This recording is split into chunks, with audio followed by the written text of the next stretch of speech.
Hi, welcome once again to M5's English language learning program, Let's Speak English. I'm Gav Duncan and I'm here on your TV to help you learn English. Now, are you sitting comfortably? Yes? Good. And are you ready for today's lesson? Yes? Good. Okay, well, let's learn English together. And welcome to the afternoon. How is everybody? Are you all having a fun afternoon? Yes, we're having a wonderful afternoon. Our day started well. We had breakfast together. Then we watched TV. Then we had lunch. We're having a great day. Good. Well, it's always nice to see that Jeffrey, Bungle, Zippy and George are having fun. But hopefully all of you out there in Hungarian TV land are also having fun too. Okay, so what now? Well, just as we did yesterday, it's time to tell the animals what time it is. Yes, the drill appears to have worked. The animals have been drilled in what they have to do so many times that it's become second nature to them. Have you heard that phrase before? No? Well, if something becomes second nature to you or to someone else, all it means is that you've done something so many times that now it's a perfectly natural thing for you to do. Think about when I came to Hungary. All my driving experience was from the UK. And in the UK, we drive on which side of the road? Yes, that's right. In the UK, people drive their cars on the left of the road. But in Europe, people drive on the right. So, when I came to Hungary, it was a little bit strange for me. It wasn't normal for me to drive on the other side of the road. But now, after many, many years of driving in Europe, now, for me, it's become second nature to drive on the right-hand side of the road.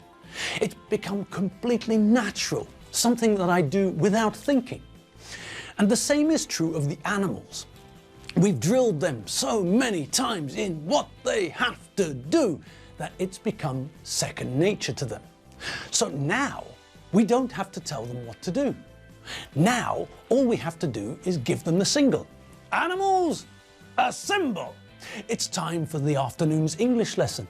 So you know the drill. Hop to it. Chop, chop. Great. Now we can get started. All right, so who remembers what we were looking at yesterday? Yes, you all do. I know that. Okay, but let's just recap for a second. Yesterday, we were talking about some and any. We talked about the fact that we use some and any with uncountable nouns and also with plural countable nouns. We can't use some and any with singular countable nouns. That doesn't make any sense. Some and any are very similar to the indefinite article, but the indefinite article means one, and some and any mean more than one. So, because we use them to talk about more than one, we can't use them with singular countable nouns. That would be completely illogical. Okay, so we know that we use them with uncountable nouns, things like rice, money, time, water, things like that. And we also know that we use them with countable plural nouns, things like, cows, or hippopotami, or oranges, things like that. Now, when we're making positive sentences, then we have to use some. I've got some lemons and some rice. I've got any lemons and any rice. But when we're making negative sentences, then we have to use any. I haven't got any money, and I haven't got any shoes. I haven't got some money, and I haven't got some shoes. So, if the sentence is positive and we're talking about countable plural nouns or uncountable nouns, then we use some. If, however, the sentence we're making is negative and we're talking about countable plural nouns or uncountable nouns, then we use any. Now, we also need to look at what happens with questions.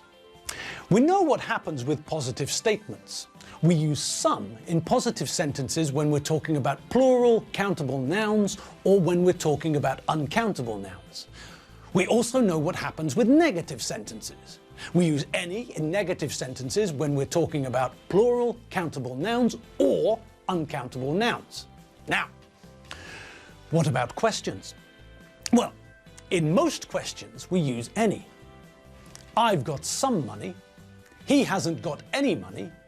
Have they got any money? I need some help with my homework. She doesn't need any help with her homework. Do you need any help with your homework? So, as you can see from those examples, if the sentence is positive, then we use some. If the sentence is negative, then we use any. And in those two questions we just saw, we also used any. But, now, here's the thing. As I told you a couple of minutes ago, we use any in most questions, which means that we don't use any in all questions when we're talking about plural, countable nouns or uncountable nouns. If we're offering something, if we're asking if someone wants or would like something, if we're presenting something to someone, then we usually use some, not any. Would you like some coffee?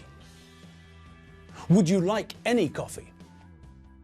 The same is also true when we ask for things, when we ask if someone can give us something.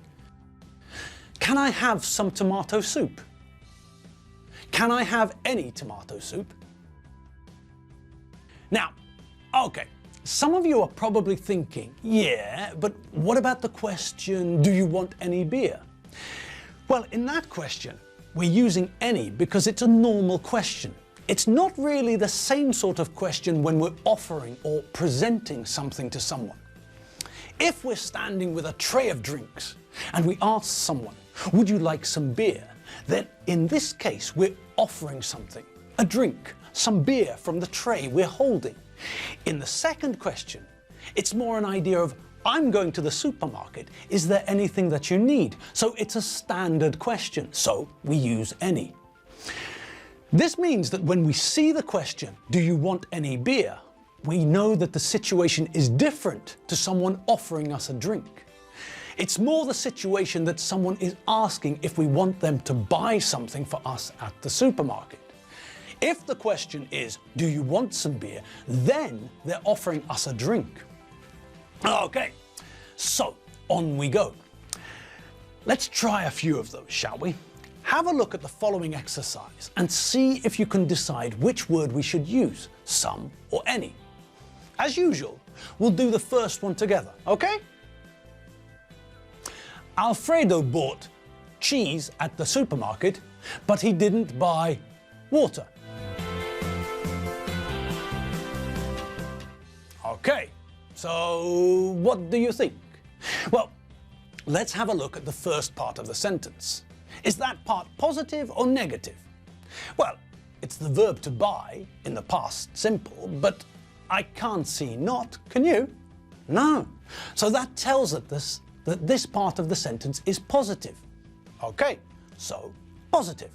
And we're talking about cheese, which is uncountable. So that means that Alfredo bought some cheese. It's positive and we're using an uncountable noun, some. Good. Now, what about the next part of the sentence? What can we see there? Aha, yes, there. Lurking at the end of the past tense of the verb to do. It's not, isn't it? Yes, this part of the sentence is negative, isn't it? We can see that we're using an auxiliary verb, the verb to do, in the past tense, did. And we know that we use the auxiliary verb to make questions and negatives. If the second part of the sentence was positive, then we would just use the past simple form of the verb to buy, bought, just as we did in the first part of the sentence. But no, in this part of the sentence, we're using the auxiliary verb did. And we can see that we've also added the not, did not, or didn't, followed by the infinitive, buy. Now, we're talking about the fact that Alfredo went to the supermarket, but he didn't buy water. So, it's an uncountable noun, which means... Well, As you said, Gav, it's a negative. And the sentence is also about water. And we all know that water is uncountable. So the correct answer is, he didn't buy any water. Yes, that's right, Captain Cucumber. He didn't buy any water. Brilliant! So, you all get the idea. Now, in the next few questions, I'd like you to do the same. Look at the sentence and decide which word we need to complete the sentence. On your marks, get set, go! I need to wash my hair. It smells like a homeless dinosaur's armpit. Is there shampoo?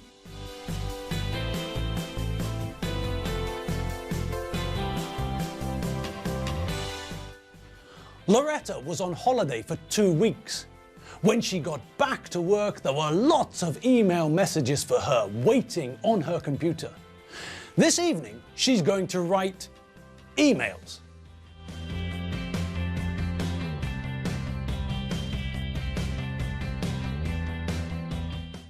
Ben says remote control Jeep isn't working. I don't think there are batteries in it.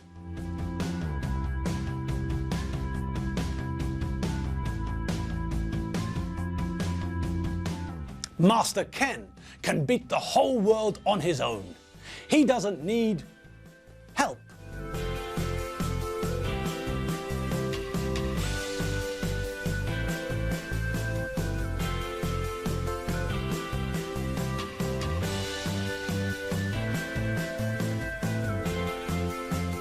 I went to London to buy new Geoffrey West shoes, but the shop didn't have shoes in my size.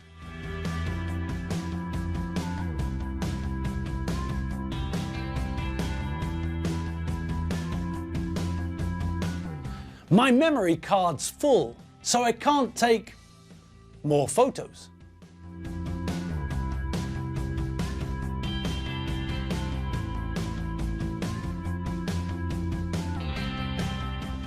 This evening, I'm going to the pub with friends of mine.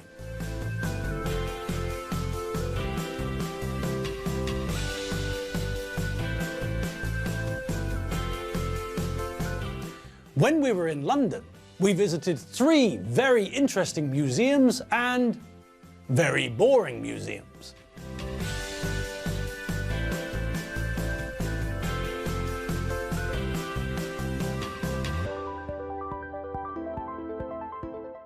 I'd like to buy my friends drinks in the pub, but I left my wallet in my other jacket. I haven't got money.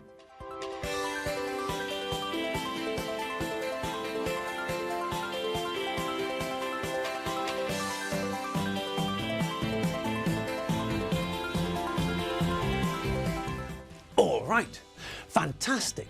So, how did you all get on? Were those easy? They were, weren't they? What do you say, Captain Cucumber? Oh, dear me, that wasn't difficult. That was the opposite of difficult. That was simple. Simple pimple. That was easy. Easy peasy lemon squeezy legs and easy autumn breezy. Exactly. Yes, just like the captain said. Those were easy, weren't they? Well, just to make sure that we're all on the same page, let's check them together, okay? And, oh, chopsticks. We're out of time. Our 15 minutes is up. Oh well, you know what the French say, no eyebrows, no problem. So, I'll leave you now, and tomorrow we'll continue with what we've started, okay?